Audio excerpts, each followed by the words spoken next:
ও কথা বলা যাবে না। ওই সত্য মেনে নিয়েই কমিটির মাহফিলগুলো পরিচালনা করতে হয়েছে। কথা বলেন ঠিক না বেঠিক? তারপরেও যদি বক্তা একটু মিস্টেক করেছে, কথা বলতে যে এদিক সেদিক 19-20 যদি হয়েছে, মঞ্চের নেতারা অনেক সময় বক্তার মাইক কেড়ে নিয়েছে, বক্তাকে লাঞ্ছিত অপমানিত করে মঞ্চের থেকে গলা ধাক্কা দিয়ে নামাই দিয়েছিল তৎকালীন আবু জেহেলের উত্তরসূরিরা। অনেক বক্তাকে মেরে হাসপাতালে পাঠানো হয়েছে, অনেক বক্তাকে মেরে অপমান করে রক্তাক্ত করে গাড়িতে তুলে পাড়ি দেওয়া হয়েছে নিজে এলাকায়। কথা বলেন ঠিক না বেঠিক? সেই সময় কি এখন আর আছে? জোরে বলেন, সেই সময় কি এখন আর আছে? এই সময়টা পরিবর্তন কে করে দিলেন? আরেকটু জোরে বলুন তো, কে করে দিলেন?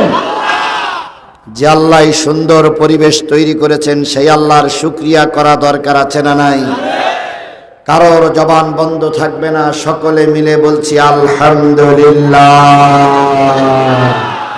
আল্লাহ বলতেছেন, কুল লাউ কানাল বাহরু মিদাদান লিকালিমাতি রাব্বি লানাফিদাল বাহরু ক্বাবলা আন তানফাদা কালিমাতু রাব্বি ওয়ালাউ জিইনা বিমিসলিহি মাদাদা। কার কথা? আল্লাহর কোরআনের তেলাওয়াত শোনার পরে যারা আল্লাহু আকবার বলবে, আল্লাহ তাদের জান্নাতে যাওয়ার পথ সহজ করে দিবেন। জোরে বলুন আল্লাহু আকবার। কুল লাউ কানাল বাহর, হে নবী আপনি বলে দিন, পৃথিবীতে যত সাগর আছে, পৃথিবীতে যত নদ নদী আছে, পৃথিবীতে যত খাল বিল আছে, পৃথিবীতে যত পুকুর পুষ্করিণী আছে, এক কথায় পৃথিবীতে যত পানির উৎস আছে, সব পানিগুলো যদি কালি হয়ে যায়, পৃথিবীতে যত গাছ আছে গাছগুলো যদি কলম হয়ে যায়, পৃথিবীতে যত সমান্তরাল জমি আছে সব জমিগুলো যদি কাগজ হয়ে যায়, পৃথিবী নামক সমান্তরাল কাগজের উপরে গাছ নামক কলম দিয়ে আর সাগরের পানি নামক কালি দিয়ে যদি প্রভুর গুণগান লিখতে শুরু করো, লিখতে লিখতে লিখতে লিখতে সব কলম ফুরায় যাবে, সব কাগজগুলো শেষ হয়ে যাবে। আর একটা সাগরের পানিও যদি নিয়ে এসো, সে পানিগুলো শুকিয়ে যাবে, তবু তোমার রবের কথা লিখে শেষ করা যাবে না। সেই দয়াময় রবের নাম কি? আরেকটু জোরে বলেন, সেই দয়াময় নামের রব কি? সেই আল্লাহর নাম শোনার পরে যদি কেউ শুকরিয়া আদায় করে, আল্লাহ তার নিয়ামত বাড়িয়ে দেবে। এই জন্য আবারও বলছি আলহামদুলিল্লাহ। সর্বকালের সর্বশ্রেষ্ঠ মহামানব, যার আদর্শ ধারণ করে, যার আদর্শ বুকে নিয়ে আমি একজন মুসলিম, সেই নবীর নামে দুরূদ আর সালাম সবাই বলছি সাল্লাল্লাহু। আল্লাহ বলতেছেন, ওয়াইন্নাকা লাআলা খুলুকিন আযীম।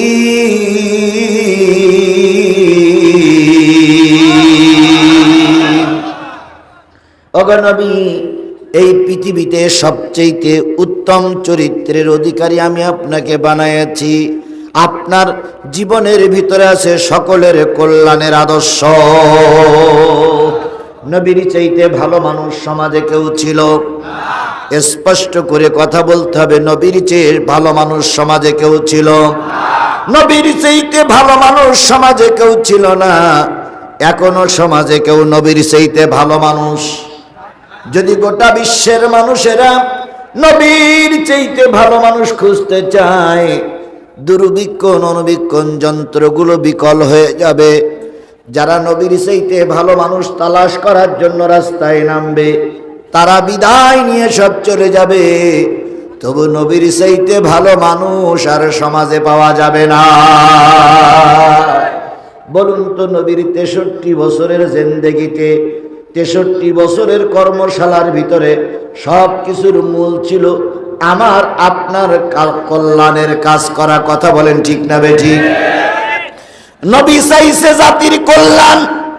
আর তৎকালীন বর্তমান যে সমস্ত রাষ্ট্রনায়ক, বর্তমান যে সমস্ত রাজনীতি দল আছে, প্রায় সব দলের টার্গেট হলে মানুষের কল্যাণ। আর নবীর দায়িত্ব ছিল মানুষের জন্য কল্যাণ কামনা করা।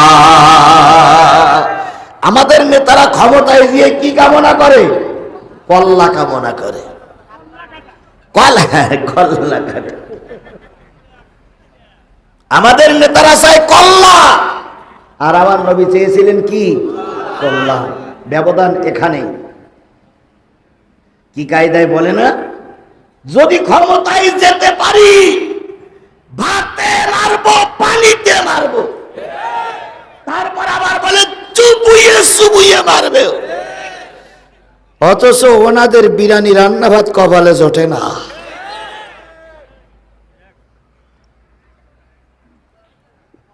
কি কায়দায় দুপুরবেলার বিরিয়ানি রান্না করেছে, জনমের খাওয়া খাবে। সেনাবাহিনীর প্রধান যেই বলতে, ম্যাডাম লাইন খারাপ, কয় বিরিয়ানি, কয় ও আশা বাদ দেন। একটু যাওয়ার সময় 15.5 বছরের দুঃখ কষ্ট একটু বলে যাই, কয় ও আশা বাদ দেন। 15টা বছর মানুষকে চালিয়ে পুড়িয়ে ছাই করেছে। কথা বলে ঠিক না ঠিক? বিডিআর হত্যার মূল নায়ক এই ব্যক্তির বাচ্চা। হেফাজতের আলেমদের রক্ত আলো নিভায়ে গুলি করে মারার মূল নায়ক এই ব্যক্তির বাচ্চা। আল্লামা সাঈদীর রায়ের পরে 300 মানুষকে গুলি করার মূল নায়ক এই ব্যক্তির বাচ্চা।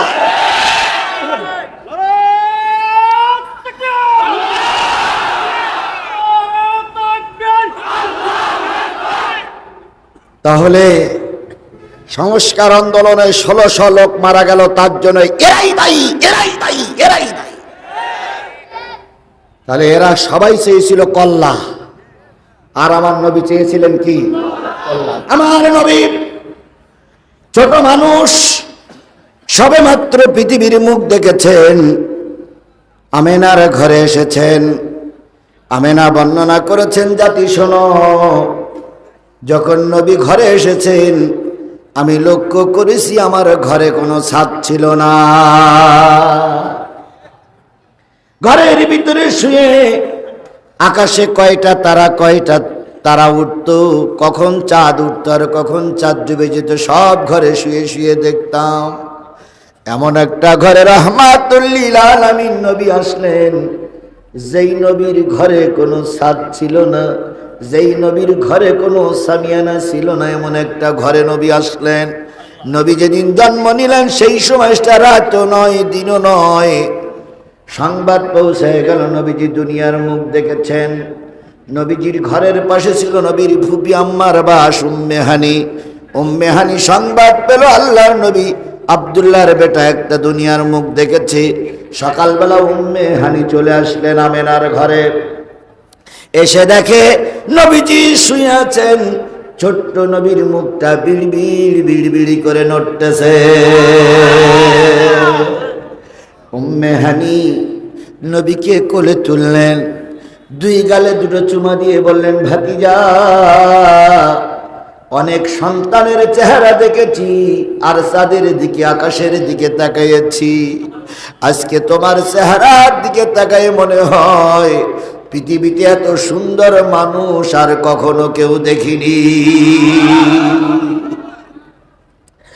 আজকে যদি আমার ভাই আব্দুল্লাহ বেঁচে থাকতো নিশ্চয়ই খুশি হয়ে যেত।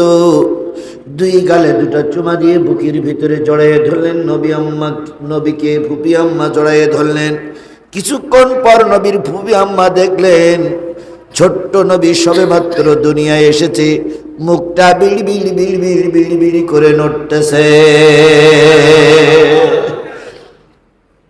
নবীজির ফুপি আম্মা উম্মে হানি, তিনি নবীজির মুখটা কানের কাছে লাগালেন কি বলে শোনার জন্য, কিন্তু কোনো কিছু শোনা যায় না। নবী যখন একটু বয়সে পদার্পণ করলেন, ফুপি আম্মা তখনও বেঁচে ছিল। ফুপি আম্মা ডেকে বললেন, ভাতিজা, জন্মের পরে ঠোঁটটা নাড়িয়ে নাড়িয়ে কি বলেছিলে? নবীজি ফুপি আম্মার গলা জড়াই ধরে বলেছিলেন, ফুপি আম্মা, জন্মের পরে কেঁদেছিলাম, রব্বি হাবলি উম্মতি, আয় আল্লাহ আবার গুনাহগার উম্মত গুলোরে মাফ করে দাও। তাহলে নবীজি জন্মের পরে কাঁদলেন কাদের জন্য? এ মুসলমান কথা বলেন, কাদের জন্য কাঁদলেন? তায়েফে মার খেয়েছেন, বদরে রক্ত দিয়েছেন, অহুদে দান মোবারক শহীদ করেছেন। তায়েফে যখন মার খেয়ে নবীজি ভুট হয়ে পড়ে গেলেন, কিছুক্ষণ পরে যখন একটু সুস্থ হলেন, জিবরিল আমিন প্রতিশোধ নেওয়ার জন্য প্রস্তুত। নবী বললেন, জিবরিল, আল্লাহরে বলে দাও আল্লাহ যেন রাগ করে না। সব মানুষগুলো যদি আল্লাহ মেরে দেয়, কালেমার দাওয়াত আমি কারে শোনাবো? আজকে আমাদের লোকেরা ক্ষমতায় যেয়ে যে যার বিচার করার জন্য প্রস্তুত। কথা বলেন ঠিক নেবে ঠিক? কেউ বলে আমি আমার বাপ হত্যার বিচার করব, কেউ বলে আমি আমার ভাইয়ের হত্যার বিচার করব, কেউ বলে আমার দলনায়কের হত্যার বিচার করব। আর আল্লাহ নবী বলেছেন সবাইকে মাফ করে দিলাম। কার সঙ্গে কার তুলনা করো? কোথায় আব্বাস আর কোথায় গাবগাছ? কোথায় দমকল আর কোথায় বদ্দান্নল? কোথায় ইন্দিরা গান্ধী আর কোথায় ছাগলের নদী? কোথায় জাতির পিতা আর কোথায় ছেঁড়া স্যান্ডেলের ফিতা? কার সঙ্গে কার তুলনা করো? কখনো কখনো জাতির আব্বা হয়, আবার কখনো কখনো জাতির আব্বার গলায় দড়ি বিন্দে খালে ফেলায়। আল্লাহর নবী সাল্লাল্লাহু আলাইহি সাল্লাম মৃত্যুর সময় এসে গেছে। সব কথা যদি ওদিকে বলি এইদিকে শেষ করতে পারবো না। মৃত্যুর সময় এসে গেছে, সকলের কাছ থেকে বিদায় নেওয়া হলো। মালিকুল মাউত আজরাইল আলাইহিস সালাম নবীর সঙ্গে শেষ বিদায় নিচ্ছে। আমার জাতি ভালো করে শোনো, নবীজির বুকের পরে যখন মালিকুল মাউত আজরাইল আলাইহিস সালাম হাতখানা দিলেন, আল্লাহ নবী হাতখানা ধরে বলতেছে, মালিকুল মাউত, মনে হচ্ছে গোটা বিশ্বের সব পাহাড়গুলো আমার বুকের পরে চাপিয়ে দিয়েছ। এত কষ্ট যদি আমার উম্মতকে দাও, আমার উম্মত মৃত্যুর সময় খুব বিপদে পড়ে যাবে। আমার উম্মতকে এত কষ্ট দিলে হবে না। আল্লাহ গায়েব থেকে ডেকে বলল, হাবিব, তোমার ডিউটি শেষ, তুমি চলে এসো। তোমার উম্মতের দায়িত্ব আমি আল্লাহ নিজে হাতে নিলাম। এবার নবী বললেন, রব্বি হাবলি উম্মতি, রব্বি হাবলি উম্মতি। এরপর নবীজি বলেন, ওমা মালাকাত আইমানাকুম। নবীজির আর একটা কথা ছিল, আসসালাত আসসালাত আসসালাত, ওমা মালাকাত আইমানুকুম। হে আমার জাতি, নামাজ নামাজ নামাজ, আর পরের হক নষ্ট করিও না। তাহলে জন্মের পরে কাঁদলেন কাদের জন্য? যখন মৃত্যুবরণ করতেছে তখন কাঁদলেন কাদের জন্য? কিয়ামতের দিনের কথাটা শোনেন। কেউ এখনো রোজে মহাশরের ময়দানে উঠিনি, কেউ এখনো তোলা হয়নি। সর্বপ্রথম তোলা হবে আমার নবীকে। জিবরিল আমিন কবরের পাশে যে সালাম দিবেন, ইয়া রাসূলুল্লাহ ওঠেন, ইয়া হাবিবাল্লাহ ওঠেন, ইয়া নবী আল্লাহ ওঠেন। অনেকক্ষণ পরে কবর ফেটে যাবে। নবীজি মাথা উঁচু করে দেখবে রোজে মহাশরের ময়দানে কেউ নাই। নবীজি মাথা ডাবান নিচু করে কবরে শুয়ে পড়বেন। জিবরিল আমিন বললেন, আল্লাহ আপনাকে সালাম দিয়েছে, রেখেছে। নবীজি তখন বলবেন, ভাই জিবরিল, আল্লাহর কাছে চলে যাও, যে বলো আমার সব উম্মত গুলোরে জাহান্নামে পাঠাইয়া আমাকে এখন জান্নাতে যাওয়ার জন্য আহ্বান করেছে, আমি নবী যাব না। আল্লাহ এসে বলবে, যে দোস্ত, রোজে মহাশরের ময়দানে ওঠো, কারোর বিচার এখনো হয়নি। আমি আল্লাহ কথা দিচ্ছি, যাকে তুমি সুপারিশ করবে আমি বিনা হিসাবে তাকে মাফ করে দেব। তাহলে শেষ দিনে নবী কাঁদবেন কাদের জন্য? তাহলে যে উম্মতের জন্য নবী জন্মের পরে কেঁদেছেন, ওহুদে কেঁদেছেন, তায়েফে কেঁদেছেন, বদরে কেঁদেছেন, কবরে শুয়ে শুয়ে কাঁদতেছেন, কিয়ামতের দিন নবী যে উম্মতের জন্য কাঁদবেন, সেই নবীর নাম শোনার পরে যদি কেউ দুরূদ না পড়ে, নবীজি বলেছেন এর চাইতে বড় কৃপণ ব্যক্তি আর কেউ হতে পারে না। এই জন্য নবীর নামে দুরূদ আর সালাম দিয়ে শুরু করছি, সাল্লাল্লাহু আলাইহি ওয়াসাল্লাম। বন্ধুগণ, এত কষ্ট করে 2 দিন এখানে এসে বসে থাকতেছেন কি শোনার জন্য? জোরে বলেন, কি শোনার জন্য? আমি যদি কোরআন থেকে কথা বলি আপনারা কি শুনতে রাজি আছেন? শুনতে রাজি আছেন? যারা রাস্তায় আছেন, দোকানে আছেন, বাদাম খাচ্ছেন, আমার অন্তত 10টা মিনিট কথা শোনেন। মনে ভালো লাগলে আসবেন, না লাগলে আসার দরকার নাই। কিন্তু বাজারের লোক অন্তত 10টা মিনিট আমার কথাটা শোনেন, তারপর আর শুনতে হবে না, কানের ভিতরে তুলো ঢুকিয়ে দিবেন। কিন্তু কয় মিনিট শুনতে হবে? বাজারের লোক আপনাদের। আল্লাহ রাব্বুল আলামিন বলেন, ওয়াইদা কুরিয়াল কুরআন ফাসতামিউ লাহু ওয়া আনসিতু লাআল্লাকুম তুরহামুন। যখন তোমাদের সামনে কোরআন পড়া হবে, এই কোরআনগুলো বাজারে থাকো, বাড়িতে থাকো, দোকানে থাকো, মাহফিলে থাকো, যে যেখানে আসো, যখন কোরআন পড়া হবে কোরআনটা চুপচাপ বসে বসে শোনো। তাহলে কোরআন পড়লে চুপচাপ বসে বসে শুনতে হবে, কার নির্দেশ? এই মুসলমান কথা বলেন, কার নির্দেশ? আল্লাহর নির্দেশ মেনে চলা সুন্নত, নফল, মুস্তাহাব না ওয়াজিব? আরো জোরে বলেন, সুন্নত, ওয়াজিব, মুস্তাহাব না নফল? তাহলে যদি ফরজ হয়, আমাকে ডেকে নিয়ে আসছেন কোরআনের তাফসীর করার জন্য, আমি আপনাদের সামনে সূরা মায়েদার 53, 54, 55 নম্বর 3টা আয়াত তেলাওয়াত করেছি। তেলাওয়াতকৃত আয়াত যখন পড়া হয়েছে, আলোচনা হবে। এই আলোচনা শোনা সকল মুসলমানদের জন্য ফরজ। যারা দোকানে বসে আছেন ওদের জন্য কি? যারা বাদাম খাচ্ছেন ওদের জন্য ফরজ। যারা বিশ্ব রোডে দাঁড়াই আছেন ওদের জন্য ফরজ। আপনারা যারা কয়জন সামনে দাঁড়াই আছেন এদের জন্য ফরজ। কি করে শুনতে হবে? বসে বসে শুনতে হবে। এখন কোরআন শরীফ শুনতে এসে যদি ফরজ তরফ হয়, নিশ্চয়ই সওয়াব নিয়ে বাড়ি যাব। কি নিয়ে বাড়ি যাব? জোরে বলেন, কি নিয়ে বাড়ি যাব? তাহলে আমরা গুনাহ নেওয়ার জন্য এসেছি না সওয়াব নেওয়ার জন্য এসেছি? সবাই মিলে বলেন, কি নেওয়ার জন্য এসেছি? যারা নেকি কামাই করার জন্য এসেছেন, অনুরোধ করছি কোনো অবস্থায় 12টার উপরে যাব না ভাই, 2 দিনের মাহফিল। তাই অনুরোধ করছি অল্প সময় কোরআনের মাহফিলে বসুন, আল্লাহ গুনাহ মাফ করে বাড়ি নিয়ে যান। এবার রাসূল বলেছেন, আল্লিমু ওয়া ইউসিররু, আল্লিমু ওয়া ইউসিররু, আল্লিমু ওয়া ইউসিররু ওয়া ইযা গাদাবতা ফাসকুত। যতক্ষণ মানুষ ধীর স্থির ভাবে ধৈর্য সহকারে আল্লাহর কোরআন শুনবে, বক্তা ততক্ষণ আলোচনা করবা। যখন দেখবা যে শ্রোতার ভিতরে অনিয়া এসে গেছে, শ্রোতার ভিতরে শোনার ভাব নষ্ট হয়ে গেছে, তাহলে বন্ধ করে দাও, শ্রোতারে গুনাহগার বানাইও না। তাহলে আমার আল্লাহর নাজিলকৃত কোরআনের কয়টা আয়াত তেলাওয়াত করেছি? এই 3টা আয়াতের আলোচনা আপনাদের বসে বসে শুনতে হবে, এটা আল্লাহর নির্দেশ।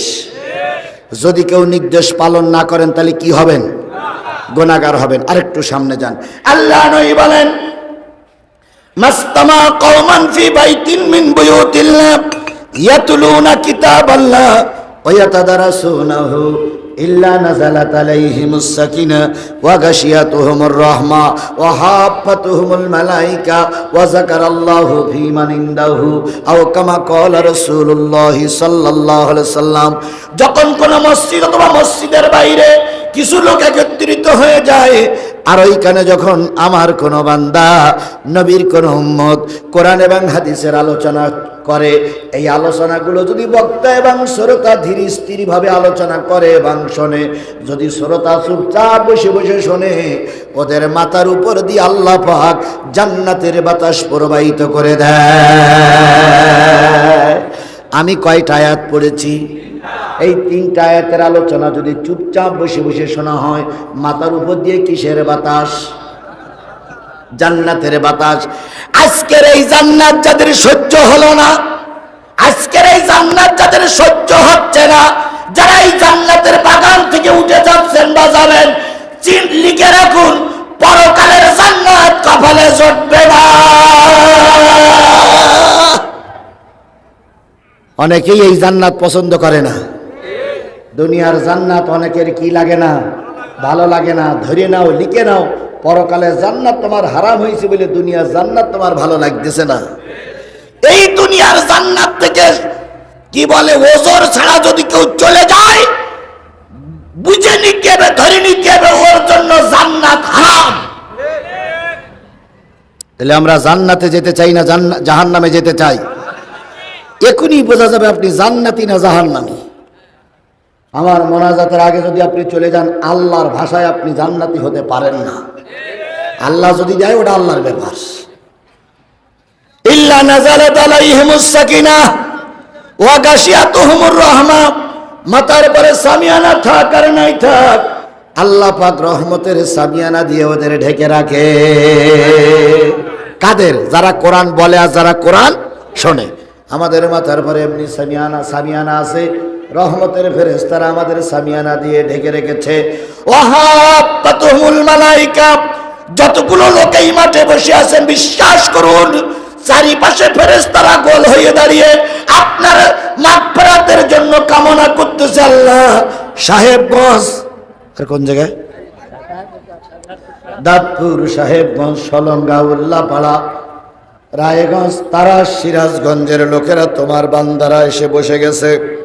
আর তোমার এক বান্দা তোমার নাজিলকৃত কোরআনের 3টা আয়াত তেলাওয়াত করে তাফসীর করার জন্য নিয়ত করছো। আল্লাহ, আমরা ফেরেশতা দোয়া করতেছি, শেষ মোনাজাত হয়ে যাবে, বান্দাগুলো সবাই যখন চলে যাবে, এরা এসেছিল গোনা নিয়ে, ও আমার রব, এরা যেন কেউ গোনা নিয়ে বাড়ি না যায়। সবাইকে আল্লাহ তুমি মাফ করে দাও। কারা দোয়া করতেছে? এই মুসলমান স্পষ্ট করে বলুন, কারা দোয়া করতেছে?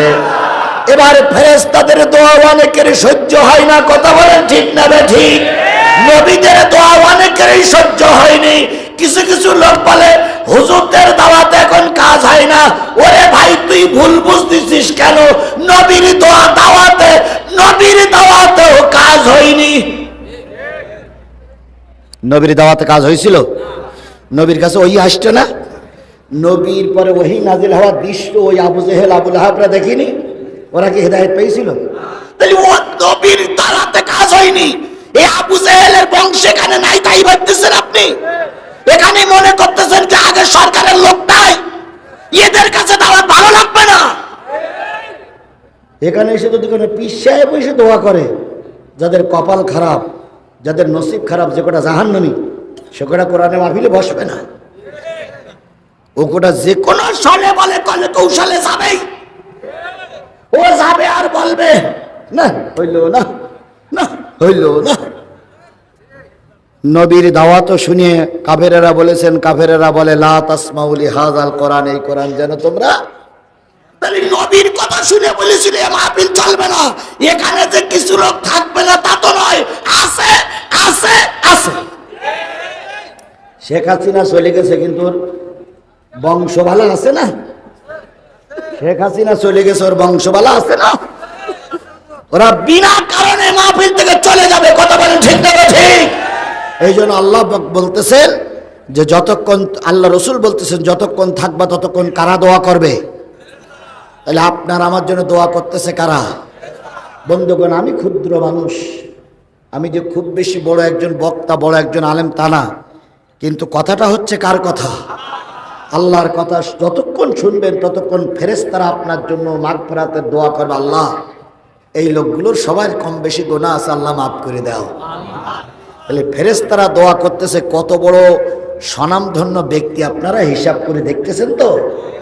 ওয়াহাব্বাতুহুমুল মালাইকা ওয়া যাকারাল্লাহু ফী মান ইনদাহু, আল্লাহ তার নিকটতম ফেরেশতাদের ডেকে বলে, ফেরেশতারা সাহেবগঞ্জ দাঁতপুরীর ওই মাহফিলের দিকে তাকায় দেখো, আমার এক বান্দা অনেক কষ্ট করে ছুটে এসে আমার নাজিলকৃত কোরআন তেলাওয়াত করেছে, ওই কোরআন আলোচনা করতেছে, আমার বান্দা বান্দিরা শুনতেছে, তোমরা আমার পাশে আছো, সাক্ষী থাকো। শেষ মোনাজাত করে ওরা যখন সবাই চলে যাবে, আমি আল্লাহ ওয়াদা করলাম, আগে পিছে কি করেছে না করেছে আমি জানি না, আমি জানলেও সেটা আমি ধরবো না, তবে আজকে যারা গুনাহ নিয়ে এসেছে সকলের গুনাহগুলো আমি আল্লাহ আজকে পর্যন্ত মাফ করে দেব। তাহলে আল্লাহর ওয়াদা সত্য না মিথ্যা? এই মুসলমান কথা বলেন, আল্লাহর ওয়াদা সত্য না মিথ্যা? তাহলে আল্লাহ বললেন শেষ মোনাজাত করে চলে গেলে কি মাফ হয়ে যাবে? গুনাহ মাফ হয়ে যাবে।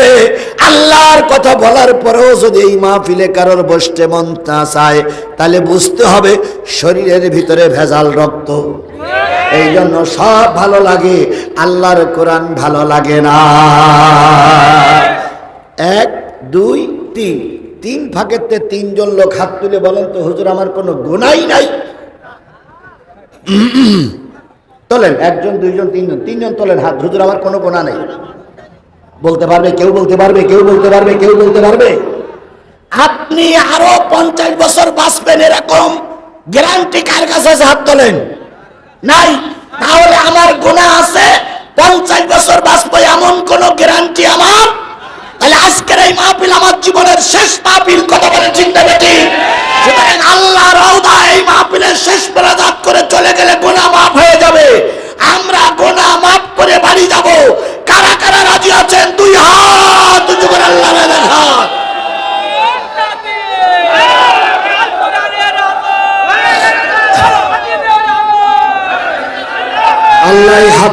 আল্লাহ হাতগুলোরে কবুল করুক, সকলে বলুন আমিন। সমাধান চাও যদি জীবনে মরণে, ফিরে যাও খুঁজে নাও চোখ রাখো কোরআনে।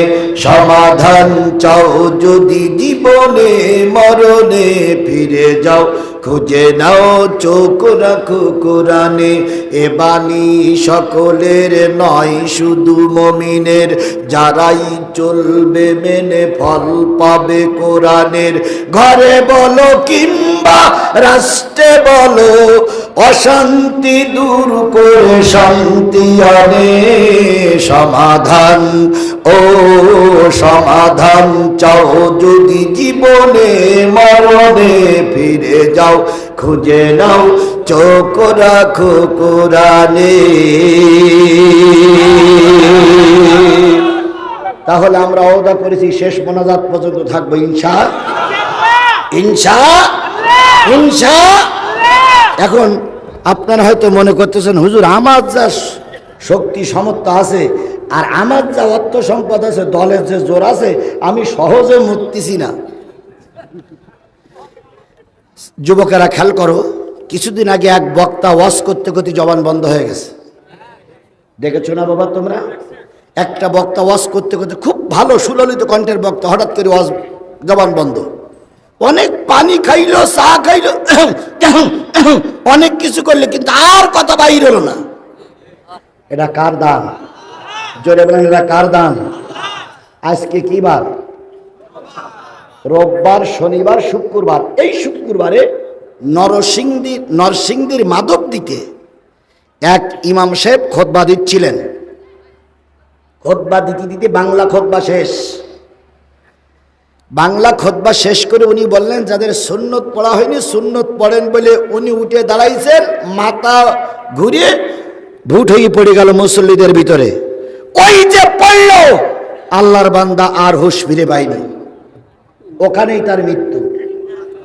জুমার ইমামতি করার জন্য দাঁড়িয়েছেন, যে আল্লাহ একজন জুমার ইমামকে দাঁড়ানোর সাথে সাথে মৃত্যুর কোলে ঢেলে দিতে পারে, সেই আল্লাহ আজকের মাহফিল থেকে বাড়ি যাবার আগে তো তোমার আমার মৃত্যু হতে পারে। তাহলে সেই আল্লাহর কোরআনের আলোচনা হচ্ছে। দয়া করে দয়া করে দয়া করে ময়দান ছেড়ে চলে যাব এখন বাজে প্রায় 11টা। তাহলে আমি যদি 12টা পর্যন্ত কথা বলি তাহলে আর কতটুক সময়? 1 ঘন্টা অতদূর যাব না, তার আগে হয়তো মোনাজাত করব। আমি ইতিমধ্যে 1 ঘন্টা কথা বলেছি, আপনারা বুঝতে পারেন নাই। 50 মিনিট কথা বলেছি, 50